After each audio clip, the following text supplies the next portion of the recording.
daqui 2 anos, designers de conversa, conversational designer, não vai ser mais um cargo.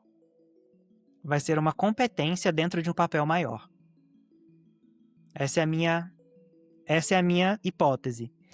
E quem que vai ocupar esse novo cargo não é quem escreve a melhor microcopy dentro de um chatbot. É quem consegue sentar na frente de um whiteboard numa reunião e arquitetar toda uma solução visto aquilo que eu mostrei. Então, por exemplo, é ir numa reunião com o cliente te passar o problema do carro, da loja de carro dele, e você traduzir o problema dele numa arquitetura de soluções falando o que a gente vai usar. Aí a gente vai começar assim, vai vir para cá, vai desdobrar para cá, vai ter isso, e entender como tudo isso se conecta e como tudo isso é feito.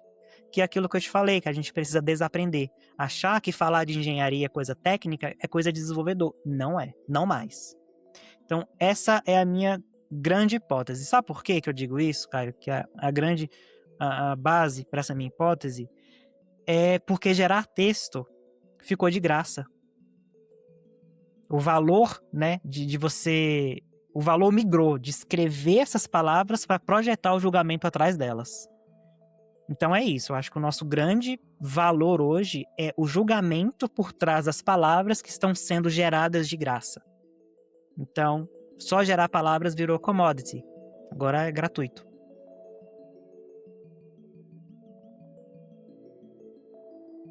Olá, pessoal! A gente está começando mais um episódio do CXD AI, um podcast dedicado a conversas com profissionais da área de design, de experiência conversacional e inteligência artificial.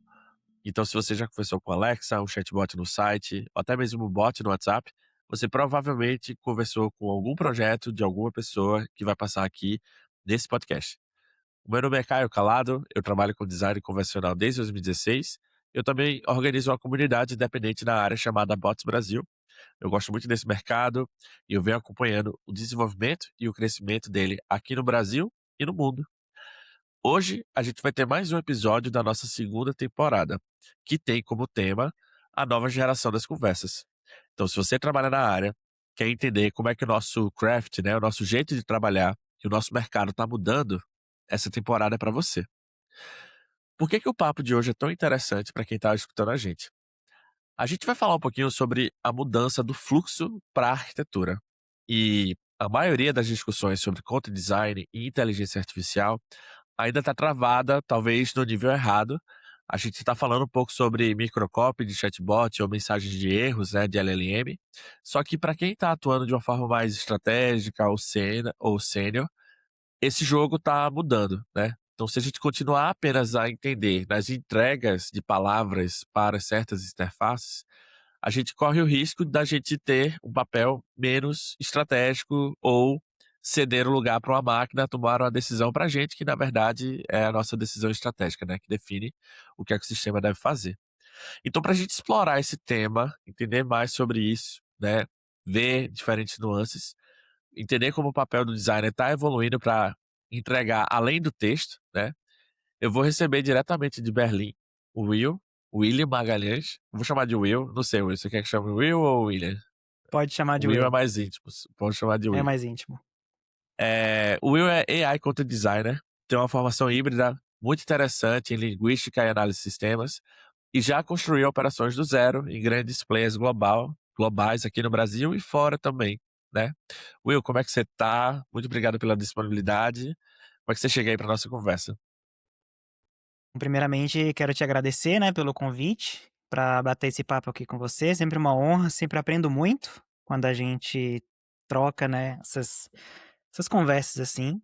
Ah, e, cara, tô bem, tô animado e incomodado, assim, sabe, com o que tá acontecendo nessa nossa profissão. E é um incômodo bom, sabe? É um incômodo de que, tipo assim, a gente precisa começar a direcionar mesmo esforço porque de fato o mercado tá pedindo, sabe? E eu tenho tido essa percepção, porque hoje dando um pouco de contexto já assim, né, do meu background, de como eu estou hoje eu tô num momento ali de transição, onde eu tenho muito essa bagagem do conversational design, eu tenho muita bagagem do content design também, E eu tenho a minha bagagem técnica de formação de análise de sistemas, né. Então isso me dá um background para começar a trocar ideia com engenheiros do nível de arquitetura, que combina todo esse background como um todo, e hoje, por conta da AI, a gente está tendo a capacidade de construir as coisas e de conversar sobre arquitetura. Então é essa a situação hoje, né, o incômodo que eu sinto, que é assim, o que que eu preciso aprender, o que que eu preciso mergulhar mais para poder ficar cada vez mais apto, né, para ser um profissional de valor, né, que as empresas estão buscando. E o legal é que você já passou por várias cadeiras diferentes, né, sempre evoluindo, eh, trabalhando aqui no Brasil e agora para o mundo. Então isso permite você ter uma visão bem abrangente, né, de como esses ecossistemas lidam com certas disciplinas, e é bem peculiar, né, como embora o papel seja parecido, né, em diferentes regiões, a forma como ele trabalha é diferente, enfim, estou curioso, quero ver o que é que você vai falar aí durante o episódio. Claro. Gente, para quem tá ouvindo a gente, eu queria convidar vocês a deixarem um like nesse episódio e também seguir Will Magalhães nas redes. Quem sabe você pode compartilhar essa conversa para alguém, né, que possa achar que o conteúdo desse episódio é interessante. Isso ajudaria a fazer com que o tema, né, as conversas desse episódio cheguem mais longe. É muito rápido, é um clique, você pode ajudar a gente a conhecer novas pessoas, né. E Will, pra gente fazer um quebra-gelo aqui, eu queria aproveitar esse mote, né, que você tá aí em diferentes regiões e perguntar pra você, né, já que você tá trabalhando com várias línguas, tem português, inglês, alemão, tem mais algum que você tá falando agora? Não, que eu falo são essas, mas eu trabalho com praticamente qualquer idioma hoje. Eu consigo trabalhar não por conta da capacidade de ser fluente no idioma, mas na capacidade que a AI me dá de fazer algumas coisas, né. Eu posso explicar isso aqui com mais detalhes durante o episódio, mas, escrevendo mesmo, é português, inglês e alemão. Eu queria te perguntar se teve alguma vez que a IA fez uma tradução pra você que foi bizarra e você assim: "Meu Deus, tipo, o que que é isso aqui? Eu vou ter que adaptar algumas coisas pra funcionar". Olha, bizarra não. Mas, uma coisa que eu noto bastante durante o meu trabalho, com a minha experiência, é que a IA, ela se você não der os guardrails para ela, né, onde ela deve se manter ali, ela foge muito fácil, né, do trabalho dela de gerar essas traduções, né. E o interessante é que essa primeira layer, né, essa primeira camada que a IA gera texto, é uma camada que a gente não pode simplesmente mandar para produção. Não é uma camada, por exemplo, que a gente consegue confiar cegamente assim, sabe, e mandar para produção. Então, e isso é um valor nosso, né, como profissional de design, UX design, que é o julgamento, é o taste, é você saber a localização. Então eu, por exemplo, hoje, eu consigo ter esse julgamento de localização para português, inglês e alemão. Mas eu não consigo ter esse taste, né, esse julgamento para o espanhol, por exemplo, porque é uma língua que eu não falo. Mas te dando um exemplo bem prático, no alemão existe 2 formas de você se referir a você. A você como uma maneira formal, que é o Sie, e você como uma maneira informal, que é o Du. E a questão disso é a gramática, porque a conjugação do verbo ela é diferente. Então quando eu falo você como senhor, e quero falar que você tem alguma coisa, eu falo Sie haben. E quando eu falo você tem da forma informal, é du hast. Então, tem um problema gramatical aí. E o que eu percebo é, quando a gente escreve uma frase, por exemplo, em inglês, né, "You have credits left", você tem créditos restantes. E aí, como é que eu vou traduzir isso? Eu vou traduzir com "ze" ou com "do"? Porque dependendo do que eu escolher, eu preciso conjugar o verbo corretamente. E são esses guardrails que a gente precisa ter. Então esse é o tipo de problema que eu encontro o tempo todo na IA. É a IA traduzindo de uma maneira que não é o que o meu guia diz. Então, eu não diria como uma tradução bizarra, mas uma tradução errada, uma tradução sem, eh eh, como que eu po instrução suficiente para IA. Peculiar, né. se você não ficar com as nuances locais, eu pensei que você ia falar um pouquinho da parte, você comentou da parte de localização. Teve uma época que você estava até dando palestras sobre esse tema, né, os desafios de criar, design systems e fazer as localizações deles, né, foi por aí. Eu pensei que você ia enveredar por esse caminho também. Sim, claro, assim, desde muito tempo eu já trabalho com localização, né, na verdade a empresa que me trouxe aqui para a Alemanha, o grande desafio dela era estruturar o processo de localização na empresa e eu consegui fazer, foi bem bacana. E uma coisa que eu percebi também, nesse ponto, Caio, é que a tradução é a parte mais fácil. O mais difícil é a gente localizar a intenção do usuário, né, localizar a intenção do que a gente quer passar ali para o usuário, essa é a parte mais difícil. E isso ainda é território nosso, isso ainda é território humano. Então eu acredito que essa é a nossa parte que a gente entra, né, para conseguir identificar ali a intenção. Então, que é o que a gente também discute muito, né, nesse novo hype de IA sobre o julgamento. Quem é que detém o julgamento? Somos nós ou é a IA, né? Então, dentro da localização, dentro desse contexto, localizar ali a intenção do usuário ainda somos nós. Pensei que você ia falar ainda somos nozes, o trocadilho lá com o meme. Somos nós. As árvores somos Somos nós, né? as árvores somos nozes, é. Muito bom. É, muito bom. Mas essa é a peculiaridade que você falou, né, da uma coisa é traduzir, outra coisa é localizar. E para quem não tá habituado com isso, né, eh, essa tradução máquina, às vezes, não localiza ou traduz corretamente para os nuances do contexto, né, os exemplos que o Will trouxe, gramática, até esse do "as árvores somos nozes" é um exemplo de localização. Will, eu queria dar um passo atrás e ajudar a galera a te conhecer mais, até para a gente poder explorar mais o tema do nosso episódio. Você hoje está em Berlim, mas teve uma bagagem que te chegou, né, fez você chegar até aí. Queria dar uma olhada aí para o retrovisor e a gente poder talvez contextualizar um pouquinho de onde é o Will, de onde ele veio, onde ele está agora. Talvez fazer essa trajetória e aí a gente segue para o nosso tema do episódio. Será que você poderia contextualizar a galera? Localizar a galera, talvez? Com certeza, amigo, com certeza. Bom, vamos lá. Bom, sou William, sou natural de Brasília. Eh, e a minha jornada profissional não começou na tecnologia, ela começou na educação. Minha primeira formação é em letras em inglês, então sou formado, né, em linguística. E aí eu dei aula de inglês durante 10 anos. Só que eu sempre fui um garoto muito nerd ali na adolescência, né, então estava sempre criando servidores piratas de Ragnarok em casa e convidando os meus amigos para jogar. Eu estava sempre muito imerso nessa parte assim, da adolescência na frente de um computador, sabe. Então eu consegui fazer muita coisa, assim, de jogar em inglês e aprender inglês ali, e já ir para a faculdade, quando eu terminei o ensino médio, já falando o idioma, né, então isso me ajudou muito, a questão de praticamente passar a adolescência na frente do computador.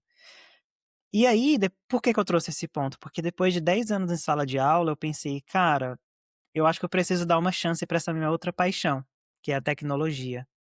E aí eu comecei uma segunda faculdade, que foi análise de sistemas, né. E aí, eu tive uma grande oportunidade no meu primeiro semestre, que foi aplicar para uma vaga na IBM, para fazer um estágio. E aí eu passei nesse estágio, né, na entrevista do estágio e consegui. E aí deu início, né, a fase mais louca, assim, da minha vida, Caio, porque de manhã eu fazia estágio, à tarde eu ainda dava aulas e à noite eu ia para a faculdade. Então, assim, a jornada tripla durante 2 anos e meio. E aí, na IBM eu entrei para fazer serviço de estagiário mesmo, sabe. Na época eu trabalhava numa equipe que o nosso único cliente era a Oi, né, a Telefônica, e eles meio que tentaram me colocar para tentar para programar, né. "Ah, vamos tentar colocar você para programar para ver se você se adapta aqui", né. Só que assim, amigo, era programação em COBOL, era programação em Natural. Era o sistema que gerava o faturamento da Oi. E, assim, não me interessou aquilo. Só que o que, assim, me fez brilhar os olhos dentro da IBM, dessa oportunidade, foi o IBM Watson, que estava lá na minha frente. E o fato de eu saber inglês, né, de eu falar inglês, ser fluente, abriu muito as portas para mim. Então eu fazia os cursos da IBM para os funcionários, né, em inglês.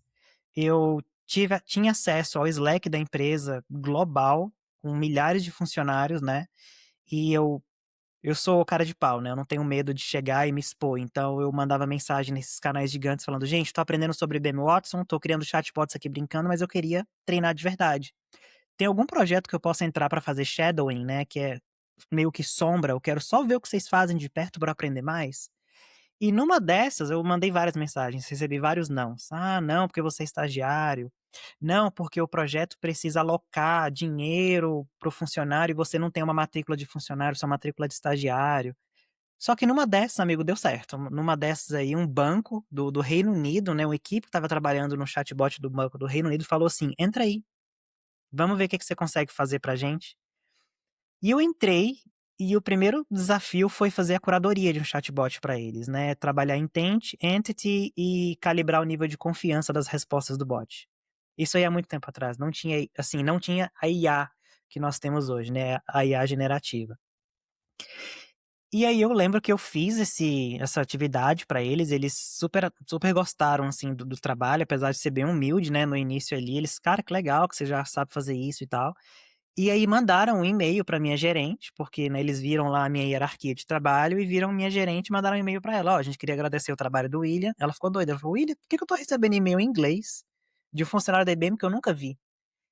E aí eu falei: "Olha, é que assim, eu fiz um projetinho aqui, né, depois que eu terminei as minhas atividades, burocráticas aqui de planilhas, eu fiz isso daqui para esse time, né, eles gostaram." E aí eles meio que viram valor nisso em mim, e só que infelizmente não tinha espaço pra mim dentro da Oi pra fazer isso lá na época, né. E o máximo que eu cheguei a fazer com eles foi um chatbot pra funcionário interno usar pra meio que otimizar o trabalho deles. Então, por exemplo, eu meio que fiz uma localização rápida de arquivos com base numa descrição.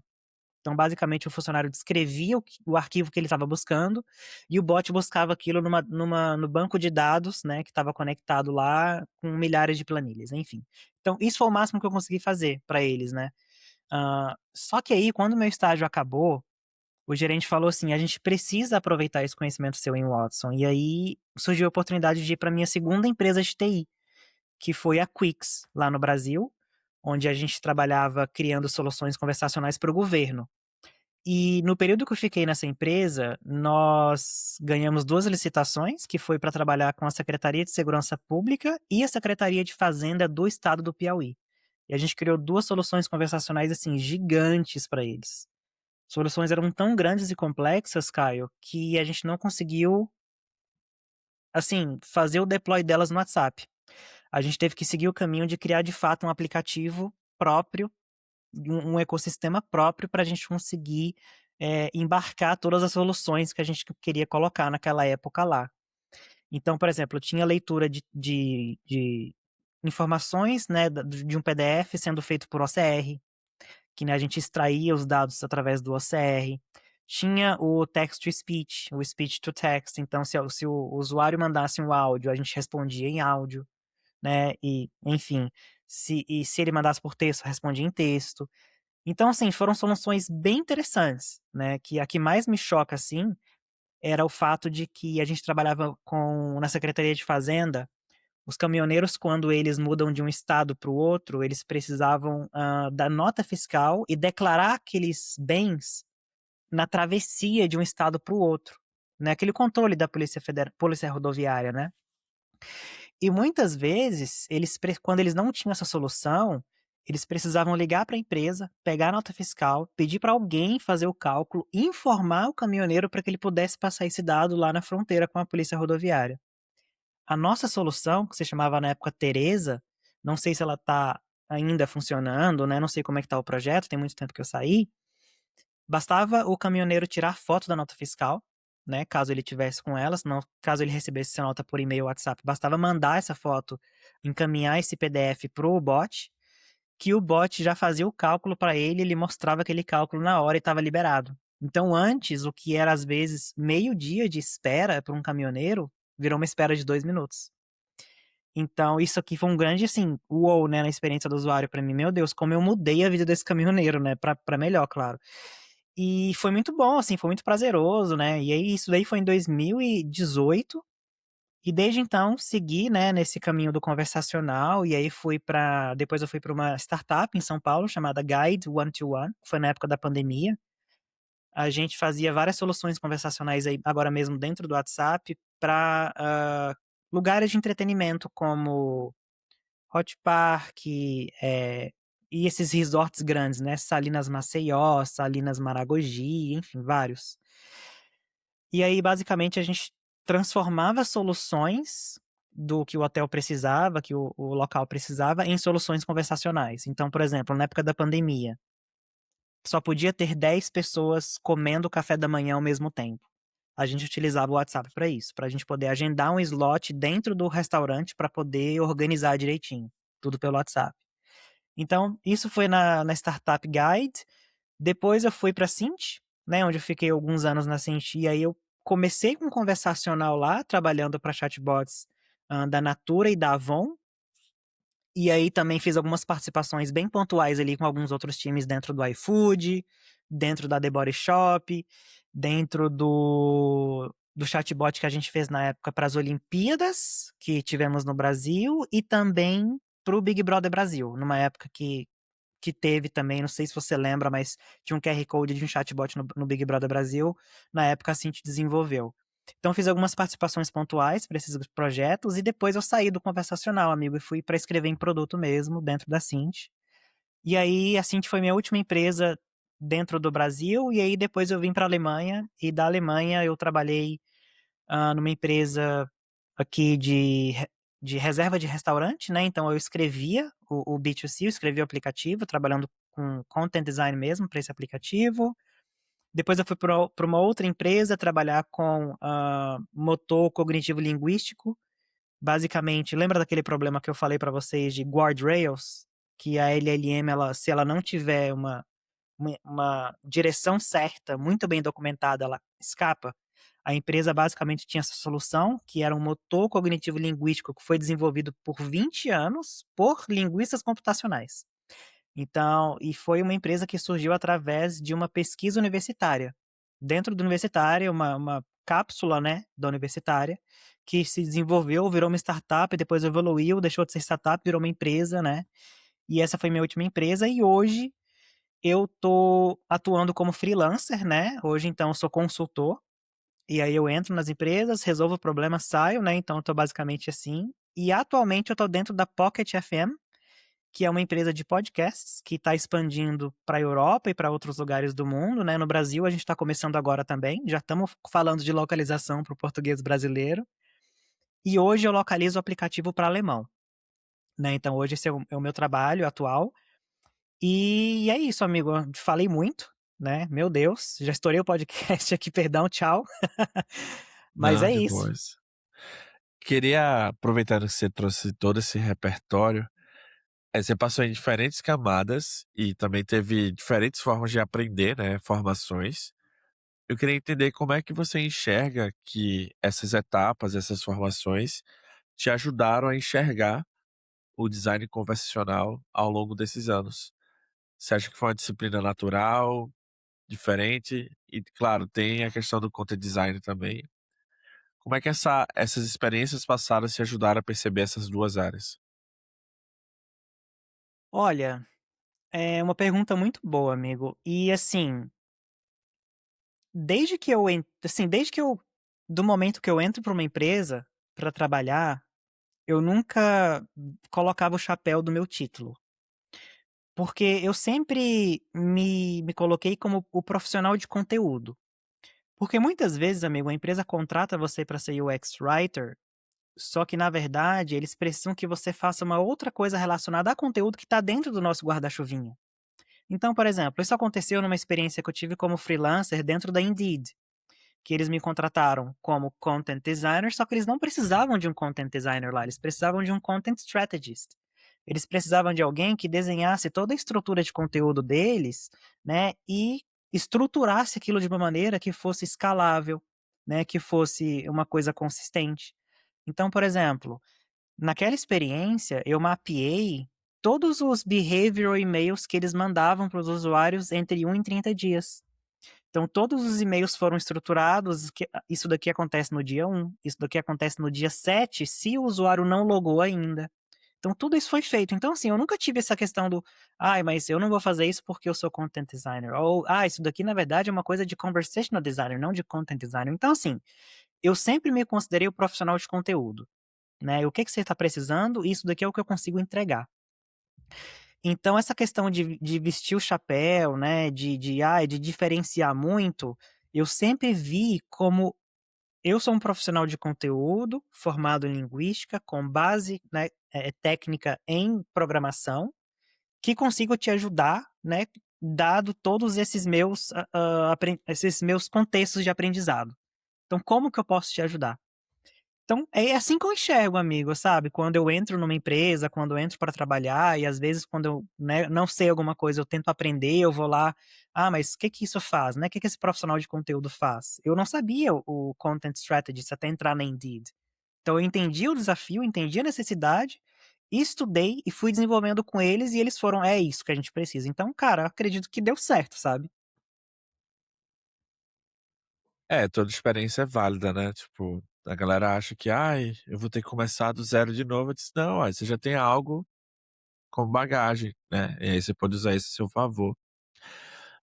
Agora que você tá na Europa e trabalhando nessa expansão, você até comentou desse Pocket FM, o que é que muda na complexidade da gente estruturar essas estratégias de conteúdo quando o produto precisa rodar numa escala global, né? Então, se tem um produto que precisa fazer com que ele funcione em diferentes regiões. Tem alguma estratégia, alguma forma de trabalhar, algum caminho para se pensar? Ah, com certeza, amigo. A primeira coisa que a gente pensa é na governança desse conteúdo, né? Porque a primeira coisa que você tem que ter é o controle do conteúdo para você saber qual conteúdo está em produção e como que é o processo de inserção desse conteúdo. Então, por exemplo, vamos supor que vocês constroem um produto no Figma. Qual que é a jornada do momento em que eu, como content designer, escrevo aquela frase no Figma até o usuário ver essa frase lá no aplicativo?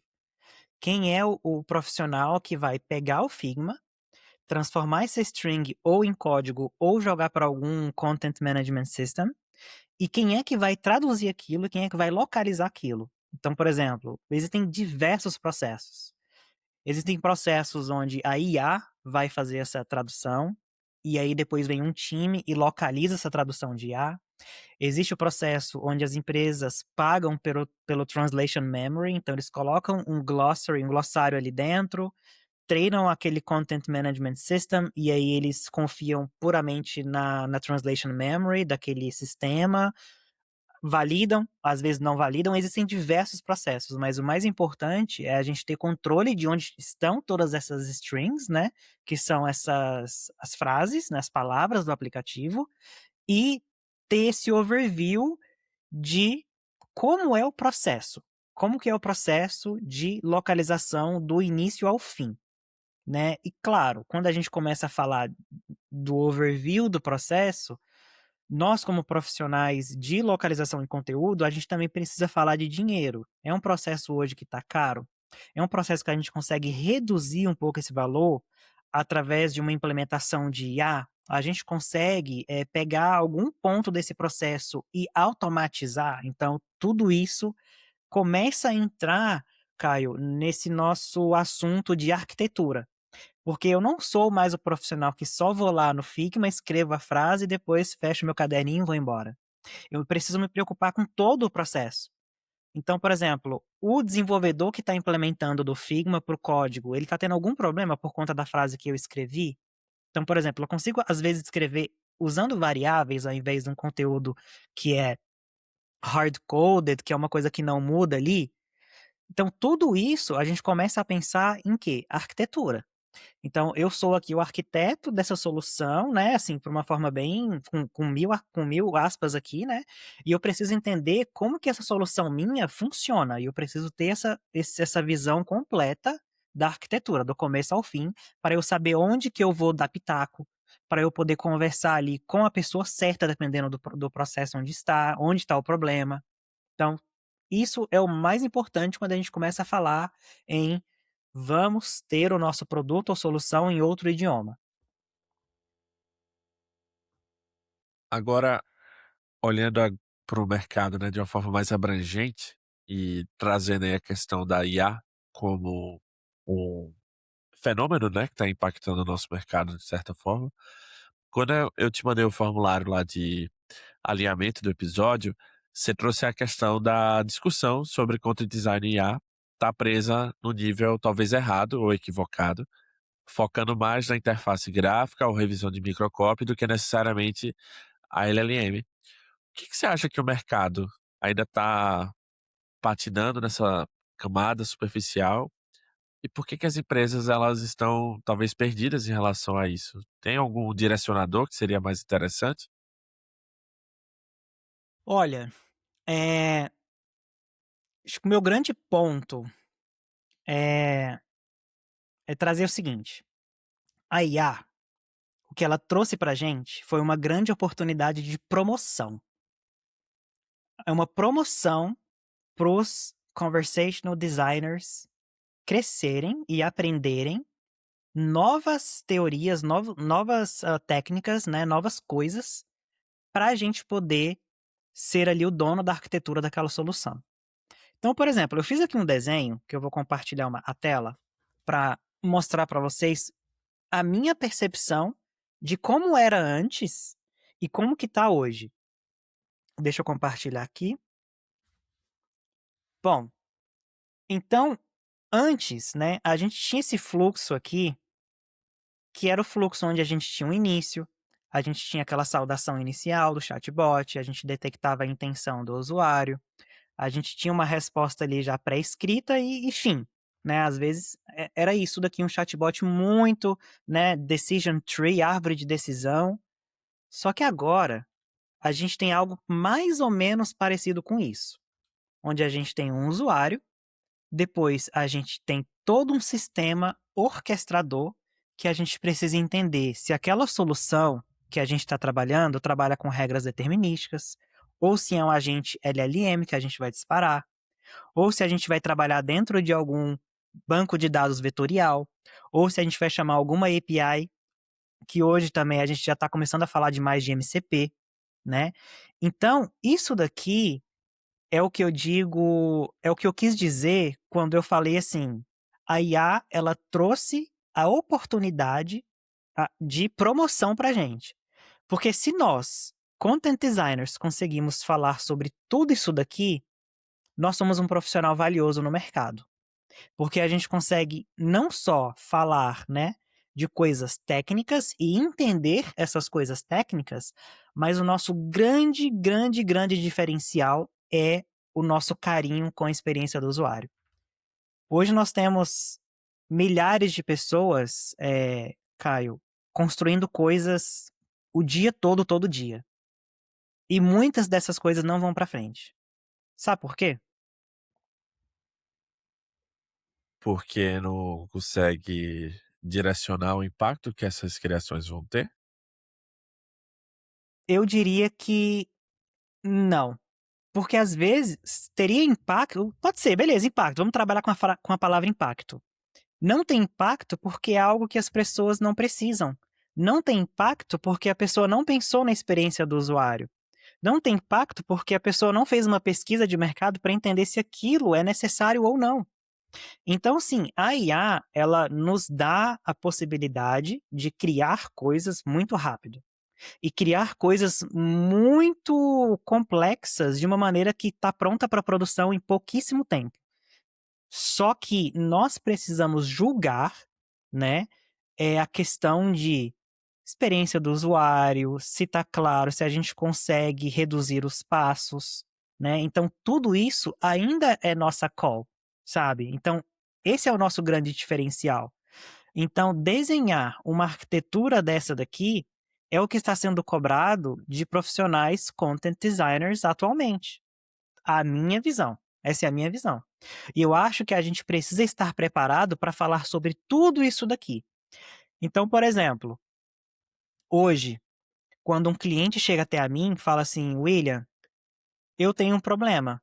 Meu problema é o seguinte, eu tenho uma loja de carros, por exemplo, e eu preciso vender carros através do conversacional". É só isso, Caio.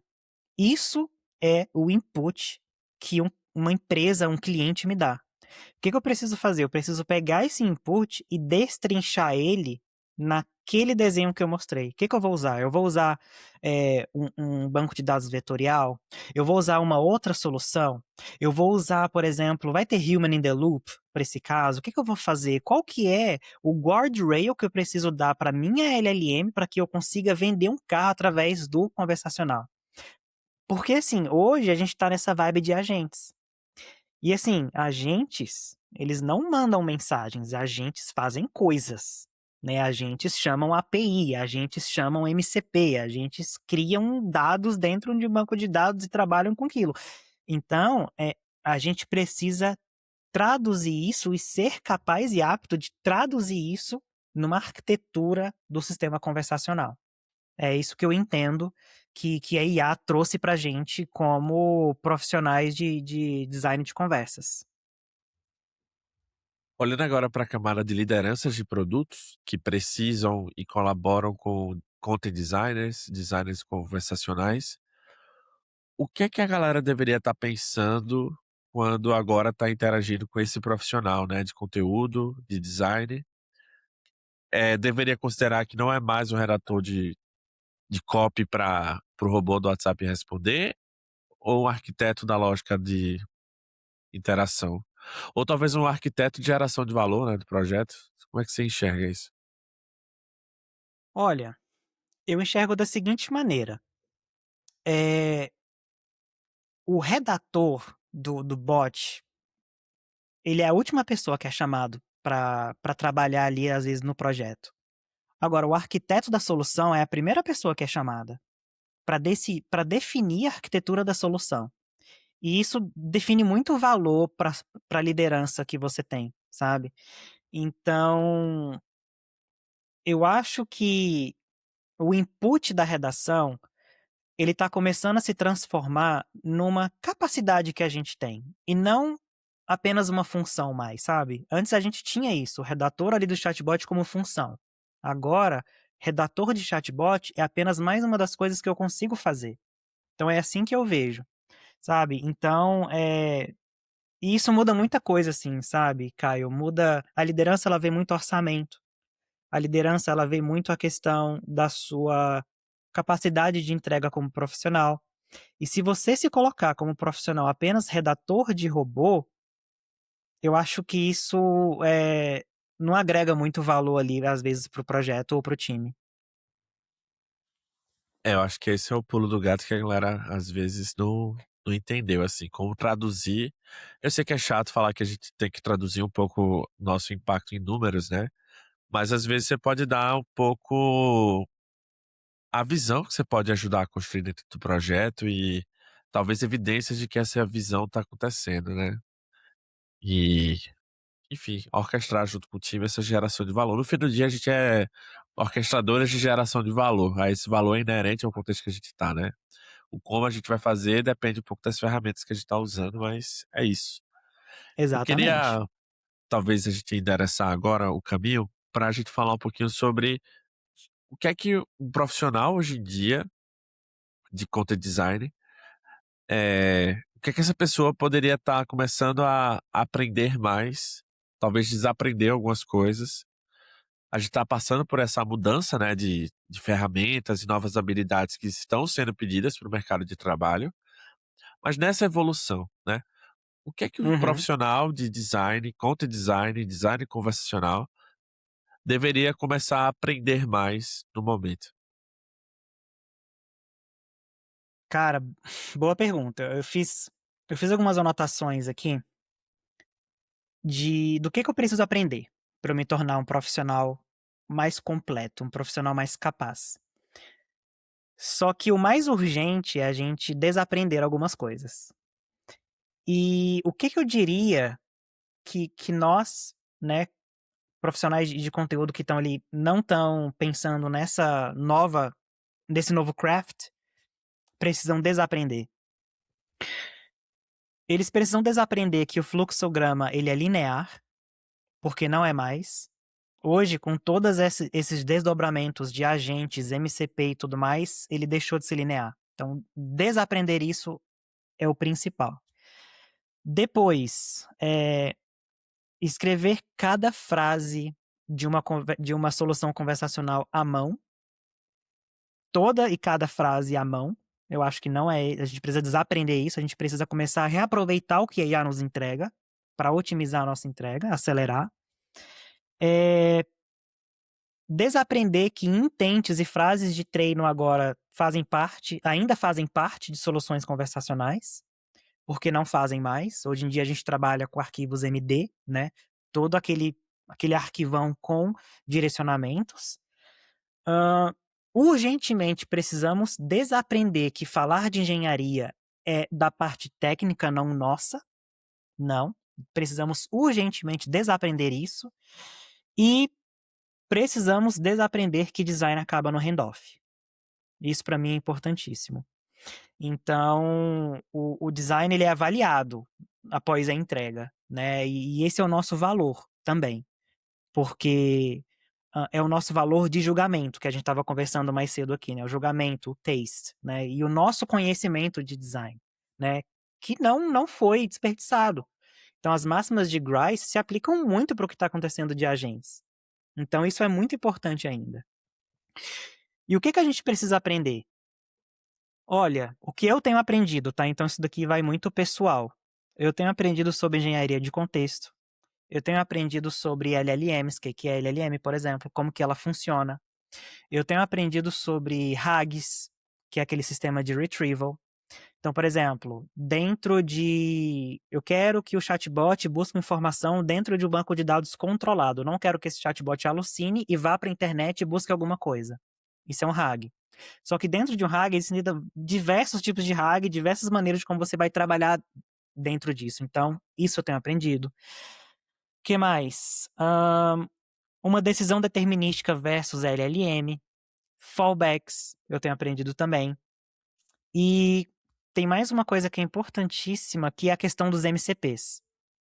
Porque, basicamente, dando um pouco de contexto aqui sobre o que é o MCP, mas até pouco tempo atrás, quando os MCPs não eram tão conhecidos, né, e às vezes nem existiam, não sei quando que inventaram o MCP, mas eu acho que foi o Anthropic que inventou o MCP, se eu não me engano, né? Claudinho tá em quase tudo, pô. Oi? Claudinho. Anthropic Claudinho. da Anthropic é O- a que criou o Claudinho. Isso. E eu acho que a Anthropic criou o MCP também, né, que é o Model Context Protocol. Mas Exato. basicamente, traduzindo, antigamente, ano passado, né? Estranho falar isso, né? Antigamente, ano passado, nós chamávamos API, né? O que é chamar API? É você fazer uma requisição para um sistema de uma empresa, que esse sistema de empresa vai te trazer algum resultado com base naquela chamada que você fez. O MCP é uma grande casa com várias APIs lá dentro que você pode chamar. Só que quando você manda essa requisição de uma maneira conversacional e natural, vai haver uma tradução do que você está precisando, e quando o agente bater lá na porta dessa casa, que é o MCP, ele vai pegar a pessoa certa e vai te trazer essa resposta. Então, é uma casa com várias APIs que você pode chamar, e essa API que você vai chamar ela de uma maneira natural, e vai haver essa tradução. Pode ser que haja essa tradução, pode ser que não haja, tá, gente? Mas basicamente é isso. O MCP, ele vai interpretar o que você busca e vai te trazer isso como dado. Pode ser que não tenha, aí não vai ter essa API lá dentro, mas é basicamente isso. Então, é isso que eu tenho aprendido, amigo. As MCPs, tava no evento semana passada, a galera tava discutindo, pô, acho que as APIs agora naturalmente vão evoluir para os MCPs e vice-versa, assim. As empresas vão ter que pensar não apenas nas APIs, mas também nos MCPs para conectar os agentes às APIs dessas empresas e por aí vai. Exatamente. Então, por exemplo, a ferramenta que nós estamos gravando esse podcast aqui hoje, vamos supor que eles têm 3 APIs. Uma API que você vai me devolver o áudio dessa gravação, uma API que vai me devolver o vídeo dessa gravação, e uma outra API que vai me dar o transcript, né, o transcript dessa gravação. O MCP vai manter os 3 na mesma caixinha e o que você pedir, ele vai te dar. Agora, se ele pedir assim: "Ah, eu quero que você me traga o efeito de câmera que o Caio usou na gravação", essa API não está disponível aqui dentro, então não vai ser chamado, entendeu? Vai ter o erro. Mas é basicamente isso. Então, é o acúmulo ali de APIs organizados dentro do MCP de uma maneira que fica fácil de chamar e traduzir, né? E, enfim, ter essa resposta de maneira mais rápida. Porque imagina, cada API é um link. Imagina eu testar 3 links ali para ver, o que esse link tem? O que esse link aqui me retorna de chamada, né? Que não sei se você é da época e fazia isso, mas a gente usava o Postman, né, para poder fazer essas chamadas e ter os dados ali em JSON, né? Mas, cara, eu acho isso muito genial, né? Acompanhando essa evolução do Postman até aqui agora, né? O chamando em MCP e tendo toda essa resposta, eu acho genial. Agora, olhando para o papel, ou considerando o papel do design conversacional, content design como uma área de atuação, como é que você enxerga que vai ser a mudança para essa área nos próximos anos? Será que a gente vai trabalhar da mesma forma? Ou a IA vai mudar essa forma da gente atuar? Olha, vamos lá. Eh, como que nossa forma de atuar vai mudar? A minha hipótese é a seguinte: eu acho que daqui 5 anos, acho que 5 anos, estou sendo bem seguro aqui em Tá dizer muito, isso. muito longe, não? 5 Tá anos? longe, né? Acho que tá Tá bom, acho que longe. 2 anos, dá 2 anos. Eh, daqui 2 anos, designers de conversa, conversational designer, não vai ser mais um cargo, vai ser uma competência dentro de um papel maior. Essa é a minha essa é a minha hipótese.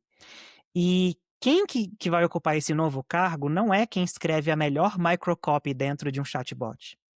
É quem consegue sentar na frente de um whiteboard numa reunião e arquitetar toda uma solução visto aquilo que eu mostrei.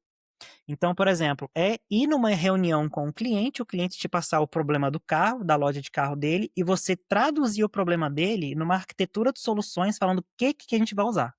A gente vai começar assim, vai vir para cá, vai desdobrar para cá, vai ter isso, e entender como tudo isso se conecta e como tudo isso é feito. Que é aquilo que eu te falei, que a gente precisa desaprender. Achar que falar de engenharia é coisa técnica é coisa de desenvolvedor. Não é, não mais.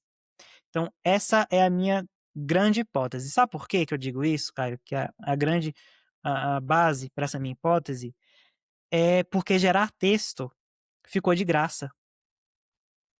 O valor, né, de você. O valor migrou de escrever essas palavras para projetar o julgamento atrás delas.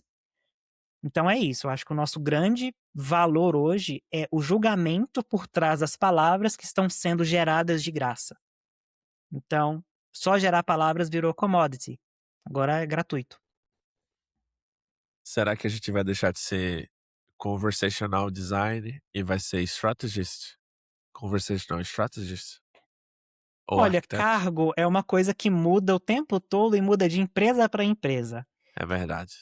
Mas eu, se tivesse, se você falasse assim, Will, qual seria a sua aposta? Eu começaria a ir para uma coisa mais de AI Solutions Engineer, engenheiro de soluções de conversas de AI, eh, talvez Conversational Architect, arquiteto de conversas, né? Porque é isso, amigo. A gente vai precisar começar a falar a nível de arquitetura. Já estamos falando, já estamos, né, nesse momento. Então, hoje, quando eu vejo uma vaga de, de conversational design, tá vindo assim: AI Conversational Design.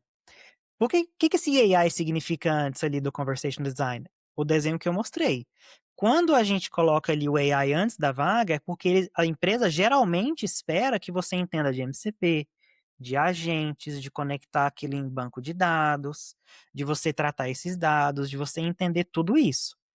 Então, no momento hoje, no momento dessa gravação, o título é AI Conversational Designer. Vamos ver se muda aí para Conversational Architect. Vamos ver como é que isso daí vai se desdobrar. Vamos agora talvez explorar um pouquinho isso, que é o tema do episódio. Uhum. Foi o que você sugeriu. E você defende que quando o produto cai na sua mesa, né, a resposta não é desenhar o fluxo, mas desenhar a arquitetura da solução. Acho que esse é o cerne do que a gente vem discutindo aqui. Mas aí eu queria, talvez, a gente discutir um pouquinho mais sobre o que é desenhar essa arquitetura na prática, né? Então, você tem algumas dicas? Quais são as perguntas que a gente faria, né, nesse contexto? O que é que a pessoa deveria estar tentando entender na hora que vai desenhar uma arquitetura? Muito bom, muito bom. Acho que a gente precisa isso é muito importante, tá, Caio? Porque conforme a gente vai acumulando essas bagagens de conhecimento do que é um MCP, do que é um RAG, do que é um Vector Database, onde que isso entra, a gente começa a traduzir um problema de uma forma diferente, porque a gente tem mais cartas na manga. É como se a gente aumentasse o nosso baralho, né, de soluções, né, que a gente consegue trabalhar. Então, quando um problema ele cai na mesa, a gente precisa fazer várias perguntas para entender qual é a arquitetura daquela solução. Então, por exemplo, a tarefa ela é fechada? Por exemplo, os caminhos que nós vamos seguir aqui nesse problema que a gente precisa traduzir para uma solução conversacional. É uma tarefa onde os caminhos eles serão determinados e conhecidos? Então, a gente vai trabalhar com regras determinísticas. Uma solução barata, previsível, super auditável. Agora, a tarefa ela precisa de uma fonte de verdade? E fonte de verdade da seguinte maneira: uma consulta apenas em documentos internos da empresa. Se sim, a gente vai começar a trabalhar com RAGs, com, né, bancos de dados vetoriais, né, para que você comece a treinar ali aquele modelo. E isso é um desafio enorme, tá, amigo? Porque eu estou num processo de criação de um plugin para o Figma que ele basicamente vai reescrever o conteúdo de um frame com base num guia de estilo com base em RAG. Parece muito simples, mas não é. Porque, assim, eu preciso controlar a temperatura que o agente de LLM vai responder. Eu preciso controlar a alucinação. Eu preciso entender primeiro o que é alucinação dentro disso, dentro desse contexto. Então, por exemplo, eu fiz um teste esses dias que ele alucinou, que ele fez assim, eu fiz uma análise eu pedi para o plugin rodar, e o plugin, quando ele rodou, ele me deu o seguinte resultado. A sua frase "seja bem-vindo" não é correta, porque o seu guia de estilo fala para usar boas-vindas. Até aí tudo bem. Só que o "seja bem-vindo" não existia na minha tela. O que existia na minha tela era como que era? Era "seja bem-vinda", uma coisa diferente, eu não lembro. Mas assim, qual que é o ponto? Ele alucinou falando que existia aquela frase dentro do meu frame e não tinha. Então é esse o tipo de coisa que a gente precisa controlar, e isso é muito complexo, porque a gente precisa, por exemplo, eu estou aqui num debate, porque qual o LLM que eu uso? O Haiku 4.5 da Anthropic ou o Claude Sonnet 4.8? São caros, amigo. Então, por exemplo, o Haiku, ele me custa 0,06 cada chamada que eu faço no meu plugin. Ou seja, menos de 1 centavo de dólar. Mas quando eu vou para o Sonnet, a qualidade melhora assim absurdamente. Mas é 0,6 centavos de dólar cada chamada. Então, assim, isso para uma empresa não é nada, mas eu quero disponibilizar isso para a comunidade, para cada pessoa conseguir usar. E o mais importante é, eu quero disponibilizar isso para a comunidade de uma maneira que seja confiável o plugin. Eu não quero que o plugin seja uma coisa que, não vou usar porque não faz sentido. Ele não está me dando, não está me ajudando, ele está trazendo coisas nada a ver. Mas esse é o ponto. Então, mais uma pergunta. Precisa de source of truth, a fonte da verdade? Sim ou não? A minha solução precisa agir ou só responder? Porque se for só agir, às vezes a gente configura alguma coisa ali conversacional para disparar um e-mail, abrir um ticket, processar um reembolso. Agora, se for, né, uma coisa mais complexa, a gente vai ter que ter ali chamada de ferramentas, né, guardrails para não fugir.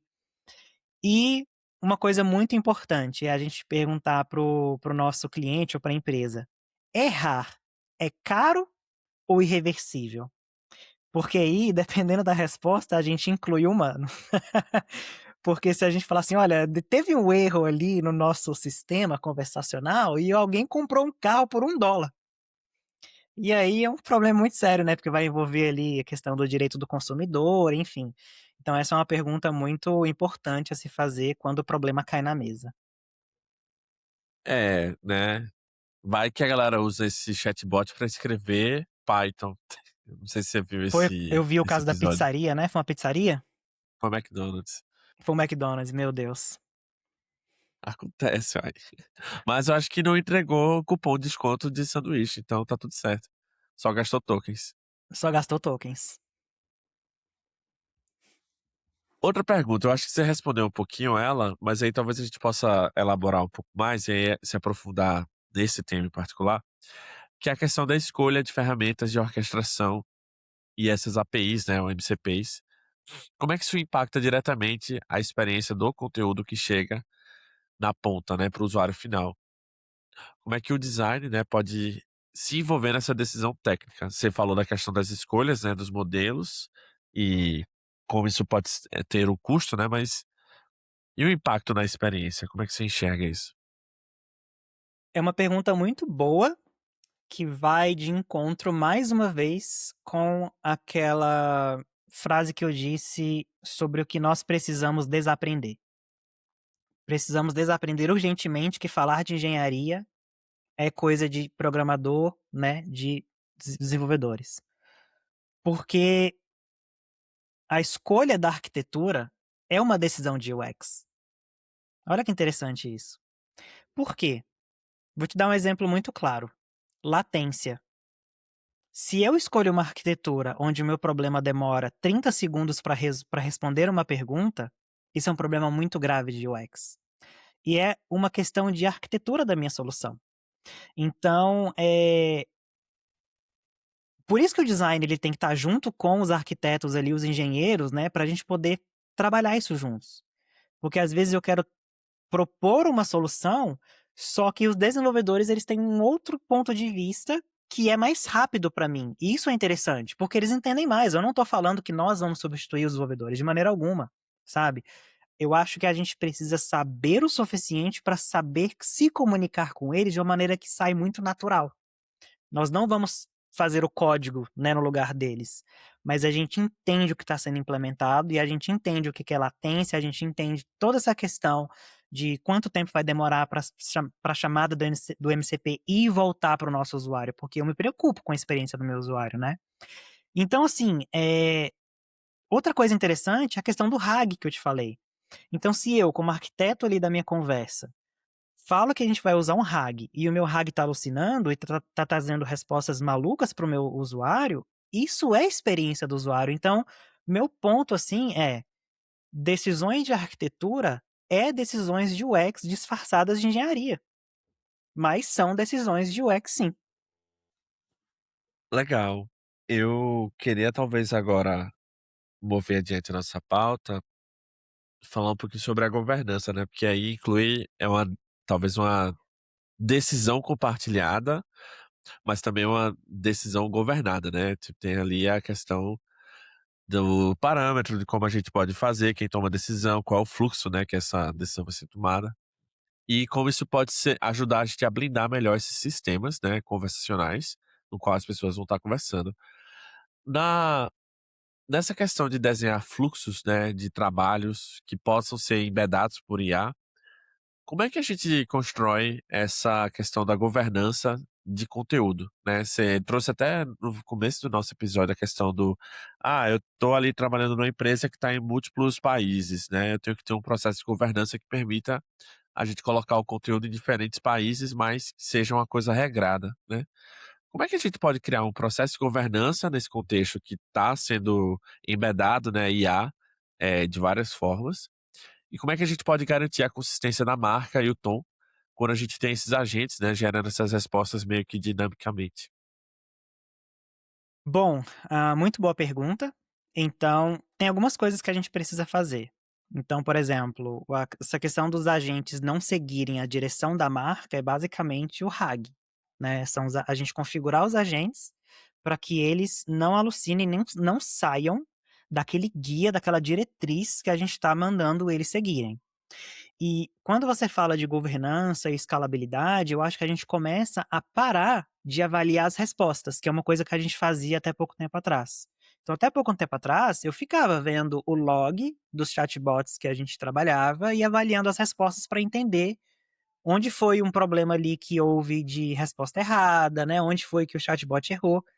E hoje, com a quantidade de conteúdo que está sendo gerado por conta dessas soluções generativas, né, não é mais aquele chatbot de decision tree, que é diferente a quantidade.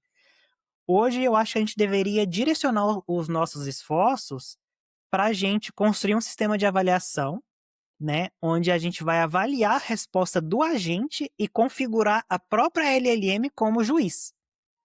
Então, acho que esse é o ponto, da gente ter uma grande configuração ali dentro da nossa SLM, da nossa LLM, que a LLM vai ser a própria julgadora do que foi uma resposta satisfatória ou não.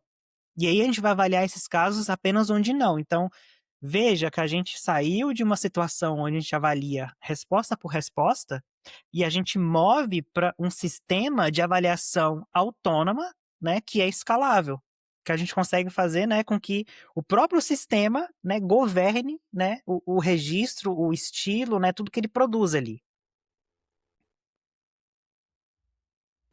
Agora, vamos falar um pouquinho de falha, né? Você Vamos. trouxe essa proposta, quer dizer, você comentou um pouquinho dessa questão da governança, como organizar, e agora tem o outro lado da moeda, que é a questão da falha, né? Tipo, às vezes o modelo falha e o agente pode alucinar, né? Pode perder o rumo da conversa. Antigamente a gente fazia essa questão da curadoria conversacional, né? De ficar analisando as conversas. É muito peculiar, gente, para quem nunca fez esse processo. Tem aquela máxima, né? Que o usuário sempre pode surpreender a gente, e é muito verdade, porque acontecem coisas muito extraordinárias. Como é que hoje o designer pode pensar em projetar esses fallbacks, né? Você falou, eu acho que o cerne do episódio hoje fica na questão do como é que você falou? Você falou qual o custo dessa falha, né? Se for um custo muito caro, é o human in the loop, né? Então, Isso, talvez eu queria exatamente. explorar um pouquinho mais isso, né? Como é que o designer pode lidar ou projetar com essa questão do fallback e onde é que o humano pode voltar, né, para o loop, sem que a experiência do cliente final, né, o usuário final, vire um desastre. Bom, primeira coisa é a detecção da falha. Então, a partir do momento que a gente detecta uma falha, a gente precisa sinalizar essa falha. E a partir do momento que a gente sinaliza essa falha, a gente repara essa falha. E assim, falhas acontecem, amigo, no próprio conversacional humano, não é só no robô, né? Só que a nossa grande vantagem é que a gente tem a chance de reparar. E qual que é a minha perspectiva nisso? Imagine que você ligue para sua operadora de internet e queira fazer alguma coisa que eles não têm para te oferecer. Vou dar um exemplo aqui de, sei lá, internet fibra. E aí é uma experiência que você está tendo ligando para o suporte, tentando contratar a fibra para sua casa, só que a fibra não tem. O que a gente consegue fazer no conversacional, seria uma falha, é tentar reparar isso, né? Então isso é uma maneira da gente treinar e tratar as falhas dentro do conversacional. Então essa é a questão. A gente precisa detectar essa falha, a gente precisa sinalizar e a gente precisa tentar reparar, se for reparável. No seu caso da fibra, eu acredito que não seja reparável porque é uma questão maior, né? Às vezes a sua região não tem a preparação, é toda uma questão de, fibra vai chegar para você só daqui 2 anos, né? Então é isso, às vezes também identificar, Caio, quais são falhas que são irreversíveis para o sistema. Uma falha irreversível precisa ter o human in the loop. Então a gente tem que incluir o humano para que essa falha irreversível não aconteça. Então ter esse julgamento, ter essa visão da solução para entender o que é uma falha irreversível e colocar o humano ali é uma maneira da gente trabalhar, né, e evitar essa falha. E assim, como que a gente detecta uma falha, né? Confiança baixa nas respostas, alucinações, né? Quando o guardrail dispara que aqui você vai trabalhar dentro dessas regras de diretrizes. Quando a gente sinaliza que o agente trabalhou fora dessas regras das diretrizes, é uma maneira de sinalizar aqui uma falha. Então existem várias maneiras da gente identificar essas falhas e tentar tratá-las. Beleza, Will. Cara, não parece, mas a gente falou aqui mais de 1 hora. É, foi um papo muito rico. Eu achei bem legal esse convite que você faz pra galera, independente de nível, né, de senioridade, júnior, pleno sênior. Talvez o convite aqui é falar que, tipo, ó, gente, o conteúdo é muito além da conversa, né? Ele pode estar ali no desenho da arquitetura. E se você não tá habituado, acho que é o convite pra galera, no caso quem tá ouvindo, né, aprender a pensar em lógica de sistemas, essa arquitetura, né? No fim do dia, tudo isso perpassa, né? A experiência vai precisar dessa infraestrutura para que ela possa acontecer. E eu acho que isso vem de encontro também com a sua própria vivência, né, informação, porque você passou por várias linguística, ADS e design conversacional, e aí você começa a ver o mercado por outros olhos, né. Eu acho que foi uma conversa Sim. bem rica, assim, como um todo. Eh, Queria agradecer a participação. Queria te perguntar também, quem quiser continuar aprendendo com você, conhecer mais os seus projetos, o que é que você está aprontando, tem alguma rede social, algum lugar pra galera te procurar? Pode me seguir lá no LinkedIn. A minha URL deve estar aqui no link desse vídeo, né? Nos links onde esse podcast está sendo publicado, mas é basicamente @UXWilliam, com dois L's e N de navio. E é isso, pode me seguir lá, tô sempre tentando compartilhar alguns desafios, né, que eu venho passado aqui, criando esse plugin, né, que eu tô criando, construindo coisas que eu ando construindo bastante, né, bastante coisas aqui mais para interesse pessoal mesmo, mas tô sempre no LinkedIn compartilhando uma coisa ou outra ali. Pra ajudar a galera a gente fazer um balanço aqui do nosso episódio, tem alguma dica de conteúdo, algum livro, curso, conteúdo que você recomenda a galera estar estudando agora para continuar a se desenvolver na área? Tem sim. Eu acho que para começar ali, dar uma lida, no material da Anthropic mesmo, que é o Building Effective Agents, eu posso te encaminhar esses links, que é basicamente a base para você entender a diferença entre workflow e agente. Uma outra coisa é entender, né, sobre esse novo papel que está nascendo. Então, eu tenho estudado muito sobre AI Engineering. Tenho tido bastante desafio, tá, porque é uma coisa muito técnica, tá trazendo muito ali para o aprendizado de máquina, e é um background que eu não tenho background em machine learning, mas é algo que eu tô tentando extrair o que eu tô conseguindo aprender, né, de AI Engineering para essa nova, né, profissão que está sendo criada com base no Conversational Designer. Então, dá uma lida num papel acadêmico que chama The Rise of the AI Engineer, é uma boa. Eh Estudar sobre Context Engineering, que é uma disciplina ali que está expandindo, né, o Prompt Engineering, então dá uma olhada nisso. E isso, se eu não me engano, é do Andrei Karpathy. Eu vou te mandar o link direitinho. E é isso, eu acho que tem bastante coisa aí para estudar, eu estudo praticamente todo dia, eu criei aqui um agente para mim que me manda um papel acadêmico todo dia para eu estudar.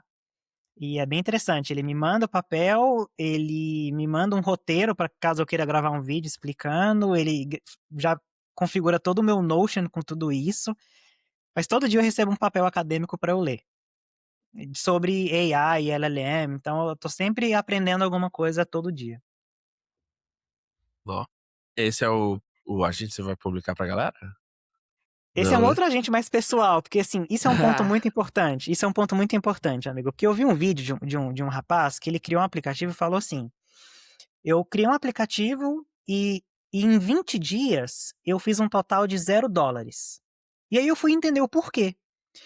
E o resultado, né, a conclusão dele é: eu não usaria o meu próprio aplicativo que eu criei. Então, a minha primeira regra antes de criar, buildar qualquer coisa é alguma coisa que eu usaria?